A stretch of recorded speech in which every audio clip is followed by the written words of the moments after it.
Pernahkah kamu bertanya-tanya, mengapa ada orang yang seolah-olah selalu menarik kesuksesan, kebahagiaan, dan peluang luar biasa dalam hidup mereka? Apakah mereka hanya beruntung, atau ada rahasia tersembunyi di balik pola pikir dan tindakan mereka? Dalam video ini, kita akan menjelajahi hukum-hukum kuat tentang alam bawah sadar, energi, dan kekuatan keyakinan, agar kamu tidak hanya memahami bagaimana pikiran bekerja, tetapi juga bagaimana memprogram ulang pikiranmu untuk menarik hal-hal terbaik dalam hidupmu. Mari kita mulai perjalanan perubahan dari dalam untuk menciptakan dampak besar di dunia nyata. Ada satu pertanyaan menarik mengenai penetapan tujuan dan kesuksesan pribadi yang ingin saya tanyakan kepadamu. Pertanyaannya adalah, jika kamu tahu bahwa kamu tidak bisa gagal, apa impian yang berani kamu wujudkan? Pertanyaan ini luar biasa. Jika kamu benar-benar dijamin akan berhasil dalam setiap tujuan, besar atau kecil, jangka pendek atau jangka panjang, jika kamu bisa melambaikan tongkat ajaib atau meminum pil yang memastikan kesuksesan, tujuan set purified. Ketika dihadapkan pada pertanyaan ini, biasanya tujuan-tujuan besar muncul dalam pikiran kita. Mungkin kamu berpikir untuk menjadi kaya, terkenal, atau berkuasa. Namun, semakin dalam kamu berpikir, semakin kamu menyadari bahwa yang paling menghalangi kita bukanlah kemampuan atau bakat, melainkan rasa takut. Jika kamu benar-benar yakin akan kesuksesan, kamu akan menjadi kekuatan yang tidak terbendung, seperti badai alam yang penuh energi. Jika ada seseorang yang memberkatimu dan mengatakan bahwa kamu tidak bisa dikalahkan, bahwa kamu bisa mencapai setiap tujuan yang kamu tetapkan, apa yang akan kamu lakukan secara berbeda?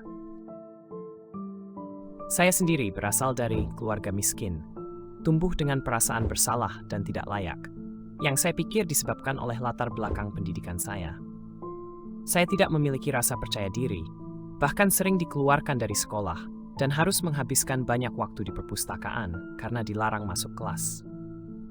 Setelah keluar dari sekolah di kelas 12, saya bekerja di berbagai pekerjaan kasar, mulai dari mencuci piring hingga menggali lubang, hidup di mobil. Saya tidak punya harga diri atau rasa percaya diri sedikit pun. Bertahun-tahun kemudian, saya mulai mempelajari tentang kepercayaan diri dan menyadari bahwa tingkat kepercayaan diri menentukan seluruh kualitas hidup kita. Ada hubungan langsung antara tingkat kepercayaan diri dan kesuksesan, terutama dalam bidang penjualan. Dalam penjualan, kamu harus berani menghadapi penolakan, kekecewaan, dan ketakutan untuk bisa membuat janji atau meminta pesanan. Kepercayaan diri sangat penting, tidak hanya dalam penjualan, tetapi juga dalam bisnis. Tanpa kepercayaan diri, kamu tidak bisa memulai bisnis, mengatur pinjaman bank, atau membangun hubungan dengan pelanggan dan karyawan. Semua elemen penting dalam bisnis membutuhkan kepercayaan diri. Lebih dari itu, kepercayaan diri juga memengaruhi daya tarik pribadi. Orang yang percaya diri biasanya memiliki daya tarik yang kuat terhadap orang lain, terutama di industri hiburan, di mana aktor yang percaya diri selalu memancarkan pesona yang luar biasa.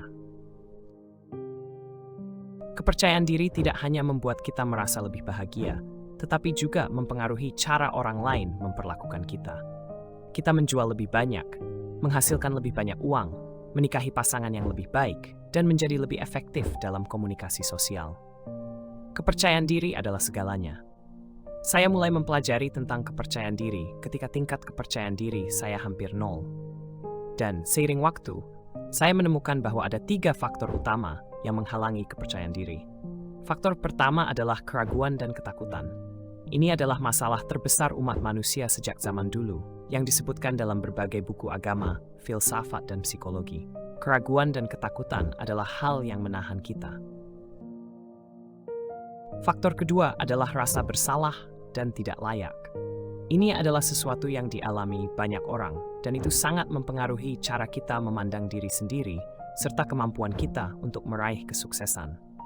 Faktor terakhir adalah perasaan rendah diri dan merasa tidak pantas. Ini adalah salah satu rahasia besar kesuksesan yang tidak banyak orang sadari. Banyak yang berbicara tentang ketakutan akan kesuksesan, tetapi sebenarnya tidak ada yang namanya ketakutan akan kesuksesan. Itu hanya ungkapan saja. Pada kenyataannya, itu adalah perasaan tidak layak. Ketika kita merasa tidak layak akan kesuksesan, kita mungkin secara tidak sadar merusak usaha kita sendiri.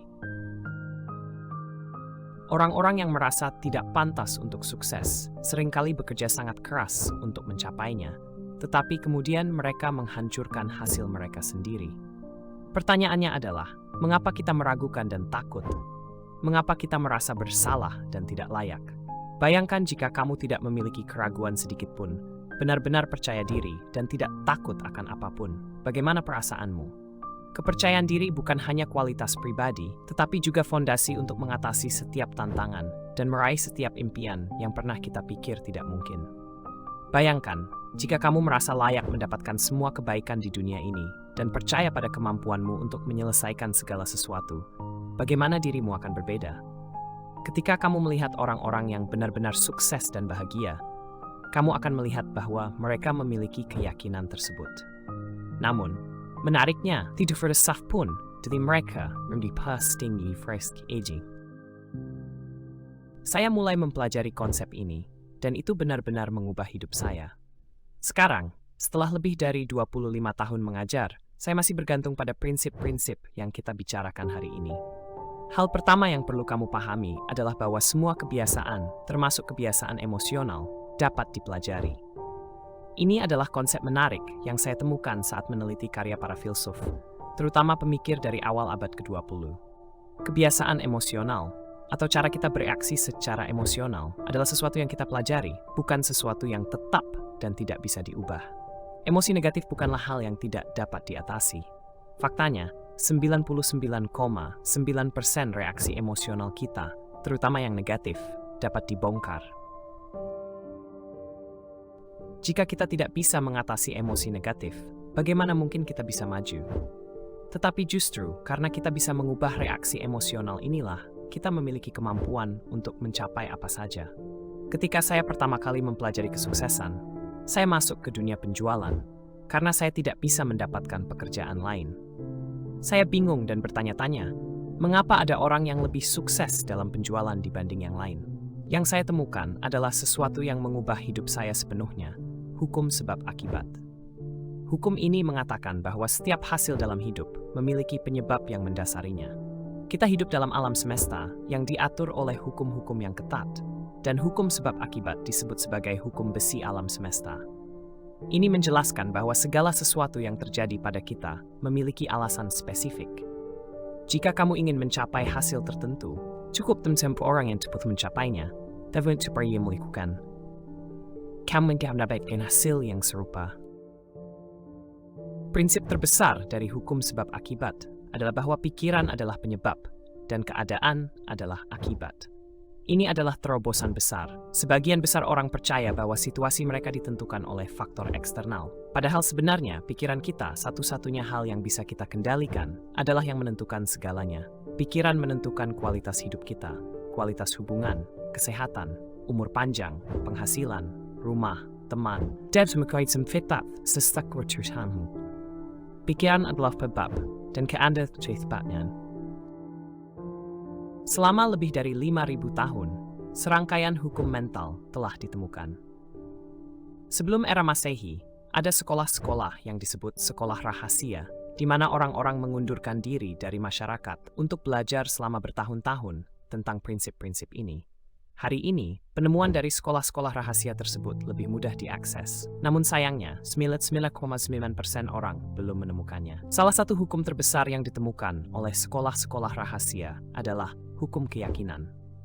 Hukum keyakinan merupakan dasar dari hampir semua agama dan filosofi yang menyatakan bahwa apapun yang Anda percayai dengan emosi yang mendalam akan menjadi kenyataanmu.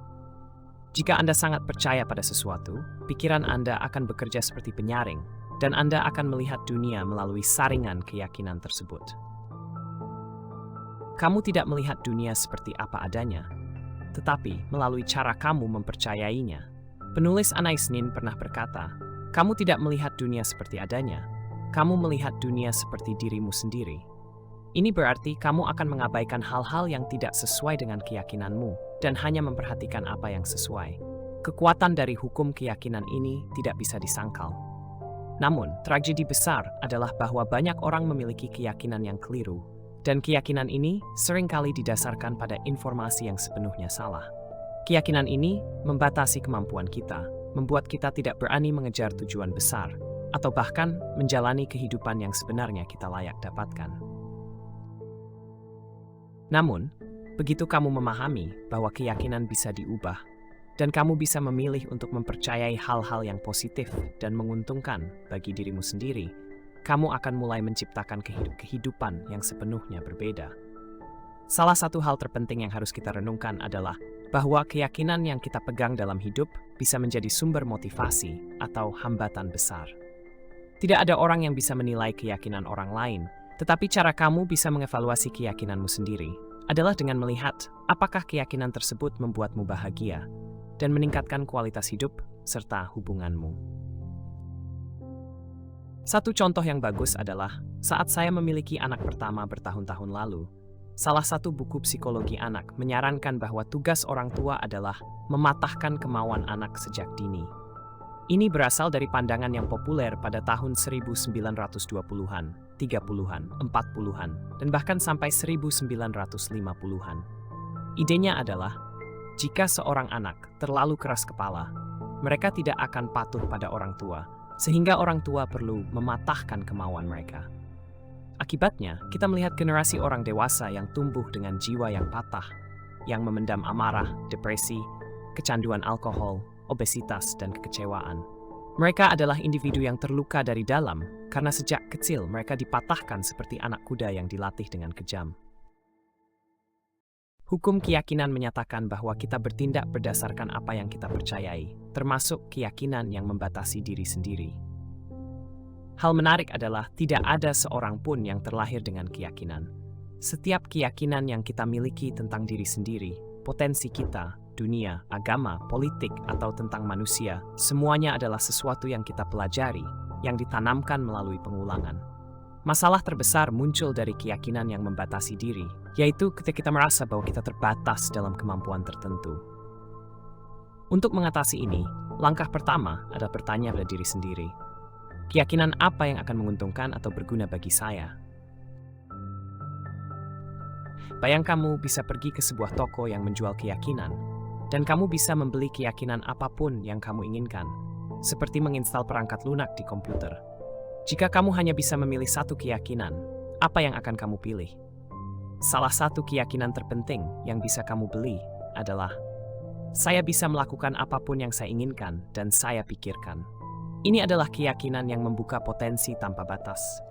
Seorang teman saya menghabiskan 18 tahun meneliti biografi lebih dari 500 pria dan wanita yang memulai dari nol dan kemudian menjadi sukses. Dia menemukan bahwa semua orang ini memiliki satu kesamaan, yaitu mereka selalu percaya bahwa mereka akan sukses besar. Keyakinan itu menjadi pemandu hidup mereka, terlepas dari apapun yang terjadi. Setiap hambatan mereka lihat sebagai bagian dari perjalanan. Setiap kegagalan adalah pelajaran. Dan setiap rasa sakit menjadi sarana untuk bertembungin. Mereka dapat kehilangan keyakinan dari diri sendiri. Jika kamu bisa memilih satu keyakinan, pilihlah keyakinan bahwa kamu ditakdirkan untuk sukses, bahwa kamu memiliki potensi yang luar biasa, bahwa kamu dikelilingi oleh peluang yang tak terhitung jumlahnya, dan bahwa semua yang telah terjadi hingga saat ini hanyalah persiapan. Jangan pernah membatasi diri dengan pikiran seperti, saya tidak bisa melakukan itu, atau saya tidak pandai dalam hal ini. Sebaliknya, tanyakan pada dirimu, bagaimana jika semua pemikiran negatif itu sepenuhnya salah? Kamu mungkin memiliki potensi yang jauh melebihi apa yang kamu bayangkan, baik itu dalam matematika, bisnis, olahraga, atau bidang apapun yang kamu minati. Dalam Alkitab ada sebuah pernyataan, sesuai dengan imanmu, maka itu akan terjadi padamu. Ini adalah salah satu prinsip paling penting dalam Perjanjian Baru. Dalam Perjanjian Lama juga terdapat kalimat, sebagaimana seseorang berpikir dalam hatinya, menjadi dia. Upit ini pig hati, na alam bram bawasad, demanad kakavin tedam ketid simpand. William James, salah satu filsuf besar Amerika, mengatakan bahwa keyakinan menciptakan realitas. Jika kamu mempercayai sesuatu, hal itu akan menjadi kenyataan karena kamu akan selalu bertindak sesuai dengan keyakinanmu, dan hasil akhirnya akan mencerminkan tindakan tersebut. Lalu, apakah kita bisa mengubah keyakinan kita? Tentu saja bisa. Tapi apakah itu mudah? Tidak, itu tidak mudah. terutama jika kamu ingin mengubah keyakinan negatif yang sudah mengakar. Namun, isbemals kreng, sperhalis main kapsod. Iram, itsul ksmat kain. Hukum ketiga yang perlu kita pahami adalah hukum harapan. Ada sebuah bidang dalam ekonomi dan psikologi yang disebut teori harapan. Harapan kita sangat menentukan kualitas hidup kita. Ini berarti apapun yang kamu harapkan dengan keyakinan akan menjadi ramalan yang terpenuhi dengan sendirinya. Dengan kata lain, kamu selalu memprediksi masa depanmu melalui cara kamu berbicara tentang apa yang kamu yakini akan terjadi.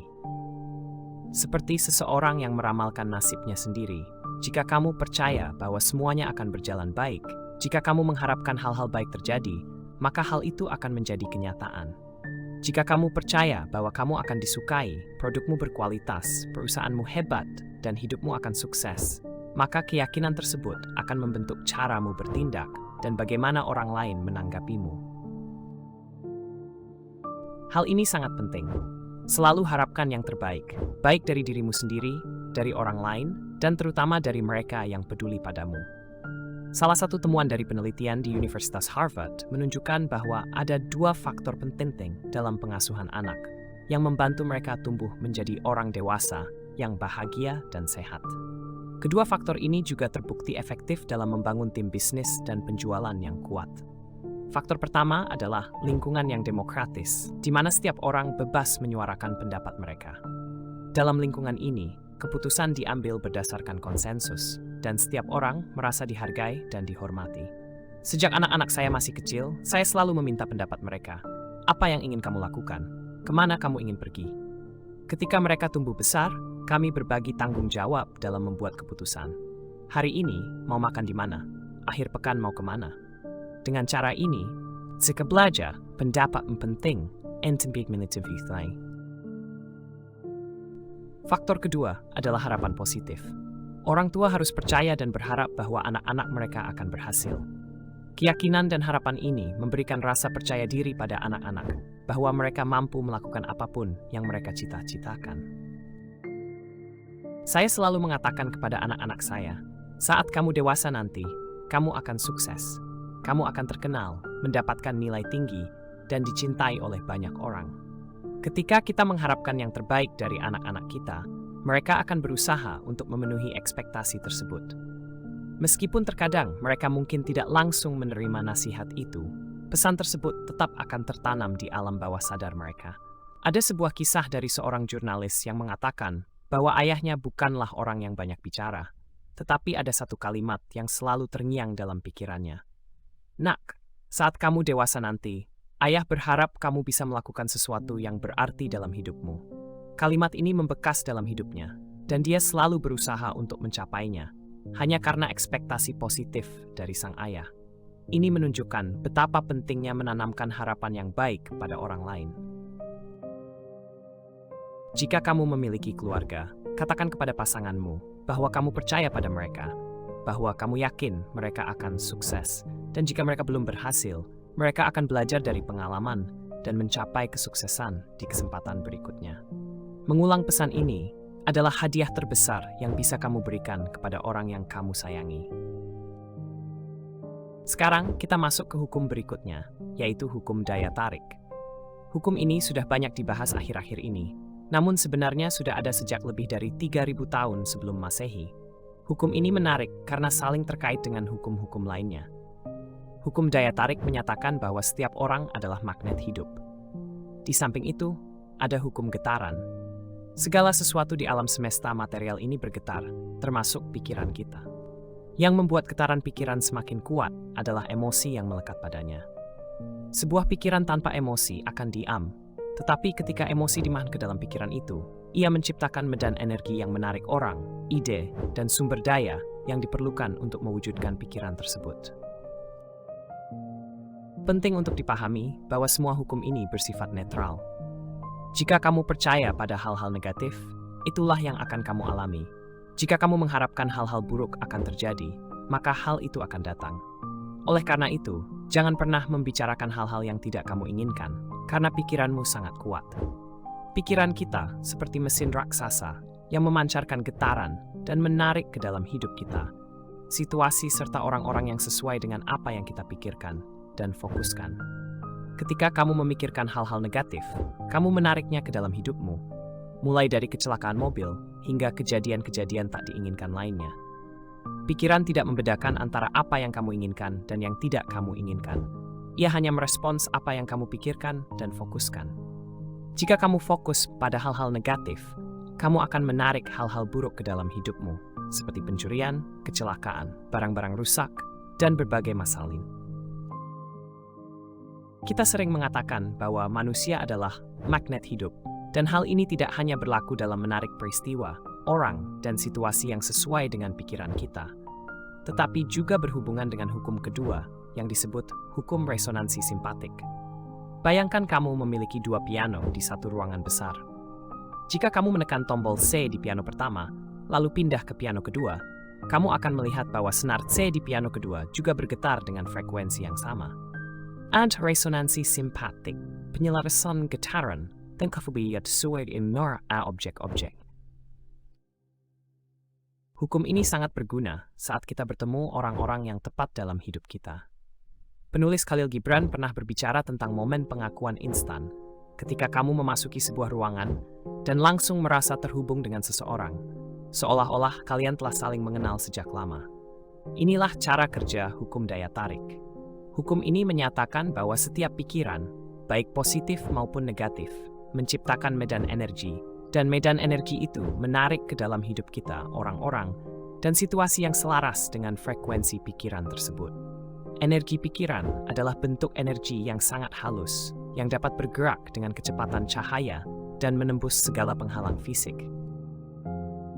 Kamu mungkin pernah mengalami ini ketika kamu memikirkan seorang teman dan tiba-tiba mereka menghubungi atau mengirim pesan.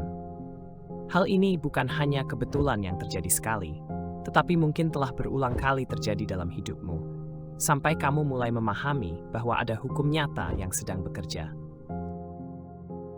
Jadi, bagaimana cara menerapkan hukum daya tarik dan hukum resonansi simpatik dalam kehidupan sehari-hari? Caranya sangat sederhana. Kamu hanya perlu fokus pada apa yang kamu inginkan. Pikirkan hal-hal positif, apa yang membuatmu bahagia, orang-orang yang kamu cintai, dan pengalaman sukses di masa lalu. Perbedaan antara pemenang dan orang yang tidak berhasil terletak pada cara mereka memandang masa lalu. Pemenang selalu memikirkan keberhasilan mereka sebelumnya dan perasaan bahagia ketika mencapainya. Sementara mereka yang tidak berhasil cenderung fokus pada kegagalan dan emosi negatif. Ketika kamu memikirkan kesuksesanmu yang lalu, kamu menciptakan energi yang akan menarik kesuksesan serupa di masa depan. Terkadang, ketika kamu memasuki sebuah ruangan dengan suasana hati yang penuh semangat, orang-orang di sekitarmu akan langsung merasakan energi positif dari dirimu. Ini adalah bukti bahwa energi kita memiliki pengaruh yang besar terhadap apa yang kita alami dan bagaimana kita berhubungan dengan orang lain. Getaran dari pikiran dan emosi kamu bisa menarik perhatian orang-orang tanpa harus mengucapkan sepatah kata pun. Inilah mengapa hukum daya tarik sangat penting. Hukum ini menekankan bahwa kamu terus-menerus menarik ke dalam hidupmu orang-orang, situasi, dan peluang yang sesuai dengan pikiran dominanmu. Artinya, jika kamu berpikir negatif, merasa cemas, atau marah, kamu juga akan menarik hal-hal negatif ke dalam hidupmu. Ada satu hukum lain yang sangat saya sukai, yaitu hukum korespondensi. Hukum ini adalah gabungan dari banyak hukum lainnya dan memiliki rumusan yang sangat sederhana. Sebagaimana di dalam, demikian pula di luar. Artinya, dunia di sekitarmu hanyalah cerminan dari pikiran dan perasaan dominanmu. Kita sering mendengar pepatah, kamu melihat diri sendiri di mana-mana. Semua hal di sekitarmu mencerminkan kondisi mental dan emosionalmu. Ini sangat jelas terlihat dalam hubungan. Manusia sangat peka terhadap energi di sekitarnya. Dan ketika kamu memiliki pikiran negatif, hal itu langsung memengaruhi orang-orang di sekitarmu. Perempuan, terutama, sangat peka terhadap perubahan kecil dalam suasana hati dan pikiran orang lain. Misalnya, ketika kamu hanya mengucapkan halo di telepon, istrimu mungkin langsung merasakan ada yang tidak beres dan bertanya, "Ada masalah dengan bos kamu ya?" Ini menunjukkan bahwa energi dan emosimu terpancar lebih kuat dari yang kamu sadari, dan orang-orang yang dekat denganmu bisa merasakannya tanpa perlu penjelasan lebih lanjut. Hukum-hukum seperti hukum daya tarik, hukum resonansi simpatik, dan hukum korespondensi adalah hukum-hukum kuat yang membantu kita memahami bagaimana pikiran memengaruhi hidup kita. Pikiran positif menciptakan getaran positif yang menarik hal-hal baik ke dalam hidupmu. Sebaliknya, pikiran negatif akan menjerumuskanmu ke dalam pusaran kejadian dan situasi negatif. Oleh karena itu, selalu fokus pada apa yang kamu inginkan dan jaga agar pikiranmu tetap dalam keadaan positif. Sehingga sebenarnya wealth luar biasa ke dalam hidupmu. Ketika kamu hanya berkata halo kepada seseorang dan mereka langsung merasakan ada yang salah, itu karena hubungan kita secara akurat mencerminkan apa yang terjadi di dalam diri kita. Jika kamu merasa bahagia, hubunganmu akan langsung mencerminkan kebahagiaan itu. Jika kamu marah atau sedih, hubungan tersebut juga akan segera mencerminkannya. Hal ini tidak hanya berlaku untuk hubungan, tetapi juga mencakup berbagai aspek lain dalam hidupmu. Misalnya, dalam hal penghasilan. Dunia luar terkait uang, penghasilan, dan produktivitasmu sepenuhnya ditentukan oleh dunia dalam dirimu, sikapmu terhadap uang, pekerjaan, dan mengesenangkan segala sesuatu. Hal yang sama berlaku untuk kesehatan. Sikap internalmu tentang kesehatan, pola makan, dan kebiasaan berolahraga akan menentukan seberapa sehat dirimu. Dan akhirnya, hal ini juga berlaku untuk kesuksesan. Jika kamu memiliki keyakinan mendalam di dalam dirimu bahwa kamu akan sukses, hal itu akan tercermin di dunia luar. Seperti cermin, dunia luar hanya memantulkan apa yang kamu rasakan di dalam dirimu. Banyak orang yang melihat ke cermin dan tidak menyukai apa yang mereka lihat. Mereka mencoba mengubah tampilan luar dengan menghancurkan cermin itu. Namun, orang cerdas memahami bahwa segala sesuatu di luar hanyalah cerminan dari dalam, sehingga mereka bertanya pada diri sendiri, apa yang ada dalam diriku yang menciptakan situasi ini? Ini adalah pertanyaan orang yang unggul, karena mereka selalu mencari penyebab di dalam diri mereka untuk menyelesaikan masalah. Sebab mereka berhasil avliti yang dremwood, orang lain terbuat Yusuf. Hukum berikutnya yang perlu kita pahami adalah hukum kerja alam bawah sadar. Hukum ini mengatakan bahwa alam bawah sadar bekerja secara otomatis, seperti tanah liat yang menerima cetakan dari pikiran sadar kita. Alam bawah sadar tidak berpikir atau berkreasi dengan sendirinya. Ia hanya memastikan bahwa semua tindakan dan perkataanmu sesuai dengan apa yang programkan sebelumnya. Alam bawah sadar mengatur fungsi tubuh otomatismu, seperti sistem saraf otonom, yang mengelola ratusan jenis zat kimia di setiap sel tubuhmu, menjaga keseimbangan sempurna setiap detik. Diperkirakan bahwa alam bawah sadarmu melakukan hingga 500 juta perintah setiap detik untuk menjaga keseimbangan kimiawi dalam tubuhmu. Jika satu fungsi kecil di matamu tidak berfungsi dengan benar, kamu tidak akan bisa melihat dengan jelas. Jika ada sedikit kesalahan dalam darah, jantung, atau sistem peredaran darahmu, kamu tidak akan bisa bertahan. Tubuh manusia adalah sistem yang sangat kompleks dan sempurna hingga sulit dipercaya. Sedikit saja kesalahan kecil bisa menimbulkan konsekuensi serius. Inilah mengapa penting untuk memahami dan merawat alam bawah sadarmu dengan baik. Alam bawah sadar kita seperti komputer, dan apa yang kita masukkan akan memengaruhi hasilnya. Ada sebuah pepatah terkenal, garbage in, garbage out, yang berarti jika kamu memasukkan informasi negatif, maka hasil yang keluar juga akan negatif. Jadi, penting bagi kita untuk selalu memasukkan pikiran dan keyakinan positif ke dalam alam bawah sadar kita. Namun, jika kamu mengisi pikiran dengan hal-hal positif dan membangun, hasilnya akan sangat berbeda.